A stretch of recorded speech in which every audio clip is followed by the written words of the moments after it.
আসসালামু আলাইকুম রহমতুল্লাহ বারাকাত।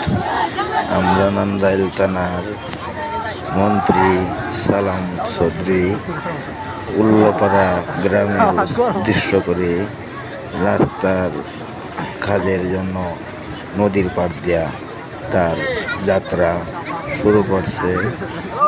দোয়া করবেন সবাই যাতে রাস্তাটা হয়ে যায়, তাহলে আমাদের এই অঞ্চলের লোকের একটু যাতায়াতের সুবিধা হবে। ঠিক আছে, সবার কাছেই সকলেই ভালো থাকবেন, দোয়া করি। সবার বাপ মার জন্য দোয়া রইল, আমার জন্য দোয়া করবেন সকলেই। দেশবাসী সবাই আমার ভিডিওটা শেয়ার করে দিবেন। আসসালামু আলাইকুম ওয়া রাহমাতুল্লাহি ওয়া বারাকাতুহু।